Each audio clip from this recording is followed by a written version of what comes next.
সাবির আলী তৃণমূল ছাত্র পরিষদের নেতা, তার বিরুদ্ধে ব্যবস্থা গ্রহণ করা হলো না কেন?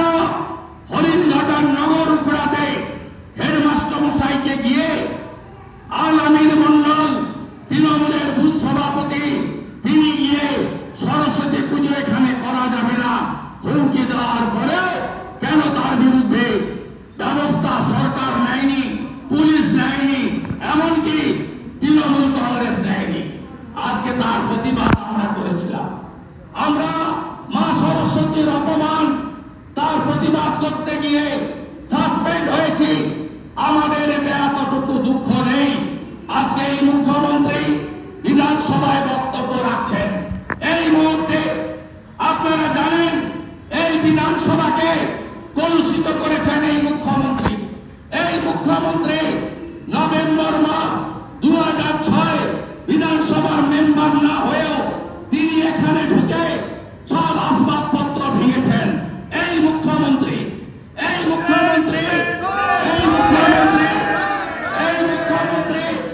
14 আগস্ট 2005 ডেপুটি স্পিকার লোকসভায় তার গায়ে কাগজ এবং চাদর ছুঁড়ে মেরেছিলেন।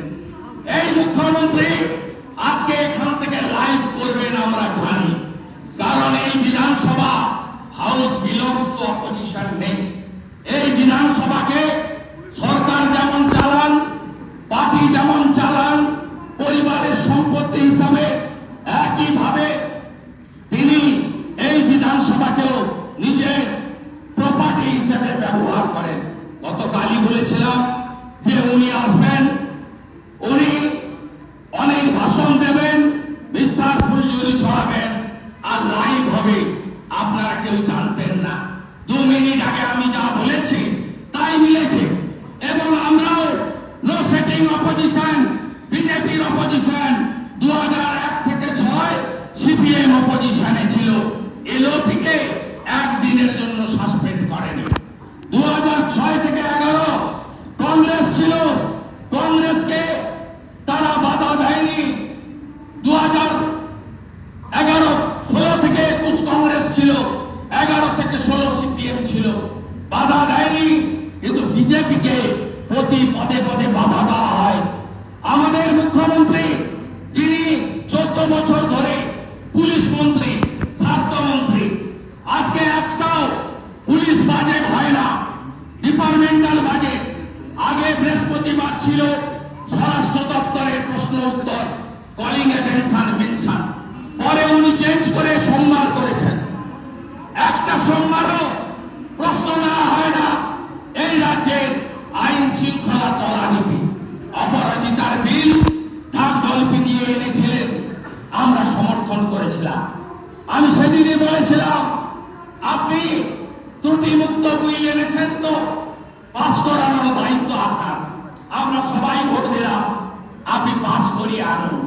আপনারা দেখেছেন কার্যকর করতে পারেননি। তার কারণ উনি সংবিধান মানেন না, উনি জুডিশিয়ারি মানেন না, উনি হাউসের বিজনেস রুলস মানেন না, হাউস বিলংস টু অপোজিশন এটা স্বীকার করেন না।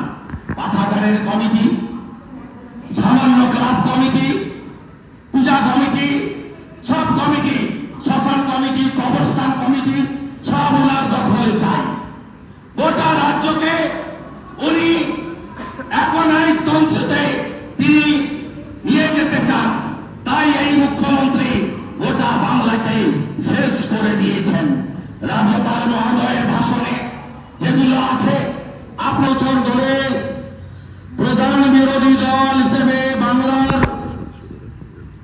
2,28,00,000 জনগণ যাদেরকে নির্বাচিত করে পাঠিয়েছেন, আমরা বারে বারে আক্রান্ত হয়েছি।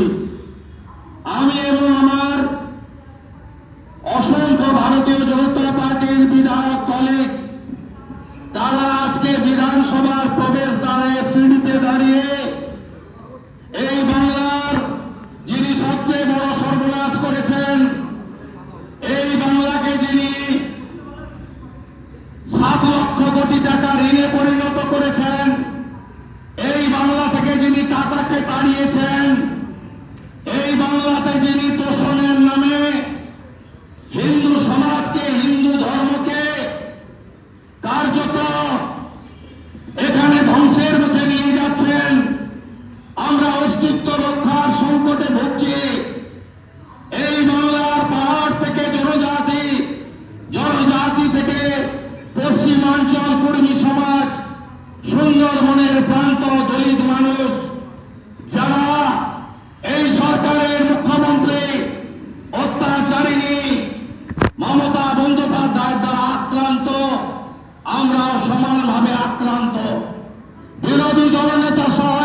বছরের অধিক সময়, 4 বছরের কাছাকাছি মোট 4 বার বহিষ্কার করা হয়েছে।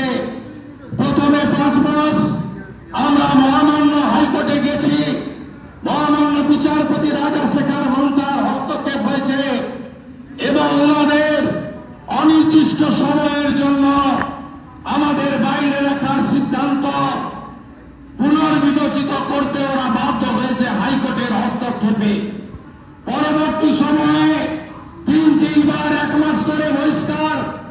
এবারে বাজেট অধিবেশনে আজকে রাজ্যপাল মহোদয়ের ভাষণের ধন্যবাদ জ্ঞাপনে এই বিধানসভার রীতি আছে, নীতি আছে, বিরোধী দল নেতা বক্তব্য রাখবেন, এই রাজ্যের মানুষের কথা তুলে ধরবেন, এই রাজ্যে নারী সুরক্ষার কথা তুলে ধরবেন, এই রাজ্যে আরজি করে অভয়ার বিচারের কথা তুলে ধরবেন, এই রাজ্যে নারী সুরক্ষা, শিশু কন্যাদের ধর্ষণ খুনের বিরুদ্ধে বলবেন, এই রাজ্যে 2 কোটির অধিক বেকারদের জন্য বলবেন, এই রাজ্যে একটা শিল্প আসেনি তার জন্য বলবেন, এই রাজ্যে কৃষকের কথা বলবেন, এই রাজ্যে শ্রমিকের কথা বলবেন, এই রাজ্যে নদী ভাঙনের কথা বলবেন, এই রাজ্যে চা বাগানের জমি বেসরকারীকরণের বিরুদ্ধে বলবেন, এই রাজ্যে সরকারি কর্মচারী, পুলিশ কর্মচারী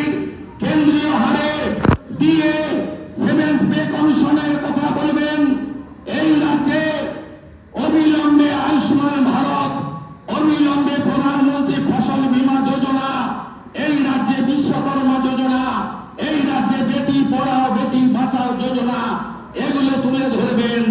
আর তার রিপ্লাইতে মাননীয় মুখ্যমন্ত্রী বিরোধী দলের তুলে দেওয়া কথাগুলির উত্তর দেবেন। সমস্ত চক্রান্ত নবান্ন থেকে করা হয়েছে। এখানে একজন অধ্যক্ষ আছেন যার মেরুদণ্ড বাইরে খুলে রেখে এখানে এসে তিনি অধ্যক্ষের কাজ করেন।